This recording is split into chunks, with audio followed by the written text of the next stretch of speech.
नमस्कार दोस्तों, कैसे हैं आप लोग। आई होप अच्छे होंगे। तो हमारे कुछ सब्सक्राइबर है यूट्यूब चैनल पे, उन्होंने बोला है कि जीडीएस को क्या हाउस रेंट अलाउंस मिलता है या ट्रेवलिंग अलाउंस मिलता है, मेडिकल अलाउंस मिलता है। तो हम यही बताना चाहेंगे, जीडीएस को ऐसा कुछ भी नहीं मिलता है, because GDS is not a central government employ. अगर आपसे बोलेगा कि भाई you are a central government employ, it means आपको हाउस रेंट अलाउंस मिल रहा है, मेडिकल अलाउंस मिल रहा है, ट्रेवलिंग अलाउंस मिल रहा है, ट्रेवलिंग अलाउंस पे डीए मिल रहा है। तो जीडीएस में ऐसा कुछ भी नहीं मिलता है, इसीलिए जीडीएस सेंट्रल गवर्नमेंट एम्प्लॉय नहीं है। Hence proved GDS is a not central government employ.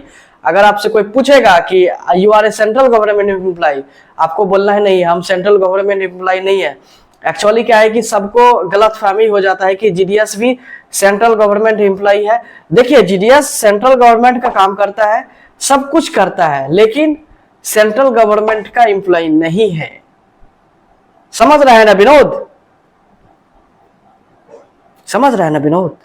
जैसे मान लेते हैं कोई एक माता है, बहुत उम्र हो गया है, तो उनका लड़का हेल्प नहीं करता है, लेकिन आप उनके जगह पर, उनके लड़के के जगह पे आप जाके हेल्प करते हैं, खाना पीना बना के खिलाते हैं, ठीक है, पानी देते हैं, दवाई देते हैं, बुखार उखार चढ़ गया, बीमार हो गए तो उनको हॉस्पिटल ले जाते हैं, सब काम करते हैं, लेकिन उनका आप लड़का नहीं है। समझ रहे हैं ना विनोद? हम क्या समझाने की कोशिश कर रहे हैं। उसी तरह जीडीएस एक एम्प्लॉई है जिसको मेरिट बेस, 10th के मेरिट बेस पे सिलेक्शन देते हैं और 10,000 12,000 उसका बेसिक टीआरसीए होता है। वो डिपार्टमेंट के सारे काम करते हैं, जैसे लेटर पोस्टिंग करना, अकाउंट ओपनिंग करना, डिपॉजिट विड्रॉल करना, ठीक है, सारे काम करते हैं, इंश्योरेंस करना, सारे डिपार्टमेंट का काम करते हैं, but he is not a departmental employ. So अगर पोस्टल डिपार्टमेंट तो सेंट्रल गवर्नमेंट का मिनिस्ट्री है, मिनिस्ट्री ऑफ कम्युनिकेशन का अंडर काम करता है डिपार्टमेंट ऑफ पोस्ट, यानी कि पूरी तरह से भारत सरकार का प्रॉपर्टी है, पूरी तरह से गवर्नमेंट ऑफ इंडिया है ये खुद में। लेकिन जीडीएस सेंट्रल गवर्नमेंट एम्प्लॉय नहीं है। तो यहाँ पे क्या है, ना ही आपको हाउस रेंट अलाउंस मिलेगा। सेंट्रल गवर्नमेंट एम्प्लॉय को हाउस रेंट अलाउंस मिलता है, एचआरए मिलता है। सेंट्रल गवर्नमेंट एम्प्लॉय को टीए मिलता है, ट्रैवलिंग अलाउंस मिलता है। सेंट्रल गवर्नमेंट एम्प्लॉय को मेडिकल अलाउंस मिलता है, जब आप बीमार उमार पड़ जाते हैं तो रीइंबर्समेंट के थ्रू आपको पैसा मिलता है। जैसे कोई जितने भी खर्चा हुआ है बीमारी और में, हॉस्पिटल में जब इलाज करते हैं तो उसका पैसा वैसा भी मिल जाता है। लेकिन जीडीएस को ऐसा कुछ नहीं मिलता। जीडीएस को क्या मिलता है? बेसिक टीआरसीए मिलता है, नॉट बेसिक सैलरी। टीआरसीए का मतलब होता है टाइम रिलेटेड कंटिन्यूटी अलाउंस। जैसे मान लेते हैं आप एक शोरूम खोले हैं या एक दुकान खोले हैं, आप किसी लड़के को बोलते हैं भाई बहन तुम यहाँ पे काम करो, तुम 4 घंटा काम करेगा ना, 5 घंटा, तुमको इतना टका देंगे। तो बोलता है हाँ कर लेंगे। तो डिपार्टमेंट ऑफ पोस्ट भी यही बोलता है। पहले तो ऐसे ही सिफारिश पे काम हो जाता था जीडीएस का, लेकिन क्या हुआ, फिर से जब से 7th पे कमीशन आया, बहुत सारे हो हल्ला हुआ, स्ट्राइक हुआ, उसके बाद क्या हुआ, जितने भी जीडीएस का काम होता है, ग्रामीण एरिया में पोस्ट ऑफिस का काम होता है, सारे बंद हो गया था, सब लोग स्ट्राइक में थे। तो इसीलिए 7th पे कमीशन में सारे जीडीएस का सैलरी रिवाइज किया गया। एबीपीएम का 10,000, डाक सेवक का 10,000, बीपीएम का 12,000, फिर उस पे डीए। देखो डियरनेस अलाउंस तो किसी को भी, भिखमंगे को भी मिलता है, ठीक है। तो डियरनेस अलाउंस देखो, सारे लोग अभी टैक्स दे रहा है इंडिया में, तो उनको डियरनेस अलाउंस मिलना वाजिब है, ठीक है। जितने भी है अगर सरकारी डिपार्टमेंट में काम कर रहा है या फिर प्राइवेट में भी, उनको भी डियरनेस अलाउंस मिलता है। तो जिस तरह से महंगाई बढ़ता रहता है देश का, उस तरह से डियरनेस अलाउंस मिलता है। एक्चुअल जो सैलरी होता है टीआरसीए, जीडीएस को 4 घंटा काम करना पड़ता है। जीडीएस को 4 घंटा काम करना पड़ता है ब्रांच ऑफिस में या सब ऑफिस में। एक होता है लेवल 1, एक होता है लेवल 2। जो जीडीएस लेवल 1 पे रहते हैं उन लोगों को 4 घंटा काम करना पड़ता है, उसका बेसिक टीआरसीए 10,000 होता है, 12,000 होता है। जो जीडीएस लेवल 2 में काम करता है तो उसका बेसिक टीआरसीए 12,000 होता है, मीन्स एबीपीएम का 12,000 होता है, बीपीएम का 14,500 होता है। फिर उसी पर डीए, मतलब अभी 50% डीए है तो डीए जोड़ करके दिया जाएगा।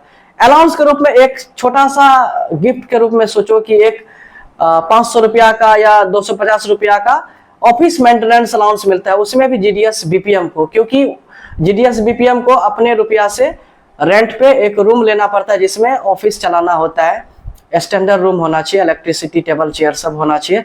अगर आपका ये सब चीज है, टेबल चेयर इलेक्ट्रिसिटी है, तो 500 रुपया ऑफिस मेंटेनेंस अलाउंस मिलेगा। लेकिन एबीपीएम या डाक सेवक है तो आपको नहीं मिलेगा। एबीपीएम डाक सेवक को एक्स्ट्रा में एक स्टेशनरी अमाउंट मिलता है 25 रुपया, और साइकिल मेंटेनेंस अलाउंस लगभग 130 रुपया 180 रुपया के आसपास महीने में का मिलता है। ठीक है, तो यही सब चीज है, और कुछ एक्स्ट्रा अलाउंसेज नहीं मिलता है। आपको पहले ही 1000 बार बताया कि जीडीएस सेंट्रल गवर्नमेंट एम्प्लॉय नहीं है। रूल्स में भी लिखा गया कि जीडीएस कभी भी क्लेम नहीं करेगा कि I am a central government employ.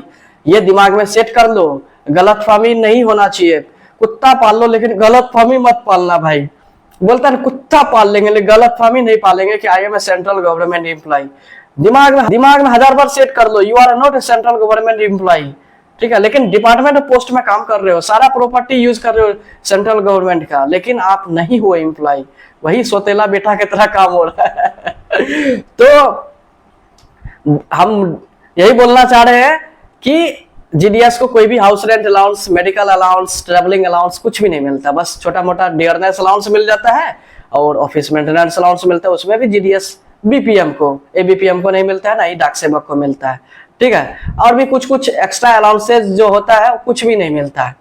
अब जो पे कमीशन है, वो पे कमीशन पहले डिपार्टमेंटल एम्प्लॉय पे लगेगा, फिर जीडीएस लोग स्ट्राइक करेगा, आंसू बहेगा, हो सकता है 8 पे कमीशन जीडीएस पे भी लागू हो जाए। लेकिन फिलहाल तो यही संभावना है कि जीडीएस पे लागू नहीं होगा। एक्चुअली डीए तो जीडीएस को पहले नहीं लागू होता है। डीए तो सबसे पहले सेंट्रल गवर्नमेंट एम्प्लॉय जो है, जो डिपार्टमेंटल एम्प्लॉय, चाहे एमटीएस हो, पोस्टमैन हो, पोस्टल असिस्टेंट इंस्पेक्टर, इन लोगों को पहले डीए लगता है। बाद में जाकर के रिवाइज करके जीडीएस को भी डीए लगाया जाता है। ठीक है, अगर 50% डीए जीडीएस को दिया जा रहा है तो डिपार्टमेंटल एम्प्लॉय को पहले अनाउंस किया जाता है फाइनेंस मिनिस्टर के द्वारा, फिर बाद में एक कमिटी बैठता है, फिर जजमेंट पास होता है कि हाँ जीडीएस को भी बढ़ाओ, डियरनेस अलाउंस, तब बढ़ता है। उसमें हो हल्ला हो स्ट्राइक वस्ट्राइक कुछ नखरा उखरा करने के बाद तो कहने का मतलब ये है कि जीडीएस सेंट्रल गवर्नमेंट एम्प्लॉय नहीं है। This is a part time job, 4 से 5 घंटा आप काम करेंगे और उसी का आपको टीआरसीए देगा और डीए देगा।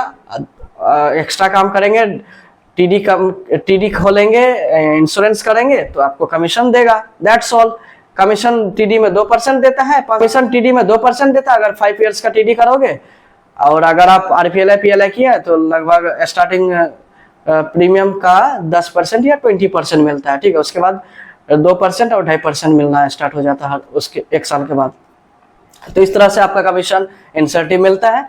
बस सैलरी फिक्स रहता है, 1 साल के बाद आपका सैलरी बढ़ता है, साल के बाद आपका बेसिक टीआरसीए बढ़ता है, मतलब एनुअल इंक्रीमेंट 3% लगता है बेसिक टीआरसीए का।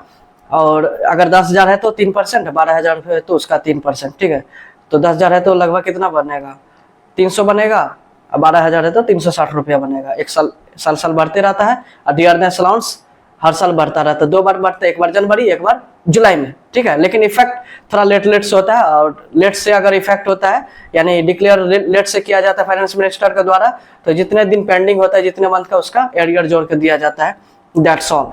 ठीक है, तो आप कभी क्लेम नहीं कर पाओगे you are a central government employ, you are not a central government employ, ये क्लेम करना है। ठीक है, इसलिए हम कभी भी कोई प्रोफाइल में सेंट्रल गवर्नमेंट एम्प्लॉय नहीं लगाते हैं, बस लगाते हैं जीडीएस बीपीएम। ठीक है, या पोस्टल एम्प्लॉय, ऐसे कुछ लगाते हैं। नमस्कार, जय हिंद। अगर वीडियो अच्छा लगा है तो कमेंट कीजिएगा, लाइक कीजिएगा, शेयर कीजिएगा और चैनल को सब्सक्राइब कर लीजिए। हमारे टेलीग्राम चैनल पे और इंस्टाग्राम पे आकर के जुड़ जाइए, वीडियो डिस्क्रिप्शन में लिंक मिल जाएगा। इंस्टाग्राम पे आप प्राइवेटली या फेस टू फेस बात कर सकते हो, लाइव आते हैं वहां पे, रोज 4-5 बजे लाइव आ जाते हैं। और टेलीग्राम पे हम बहुत सारे पीडीएफ शेयर करते हैं जो कि 10-5 MB 50 MB ऐसे रहता है, तो वहां पे जाकर के आपको फॉलो कर लेना चाहिए।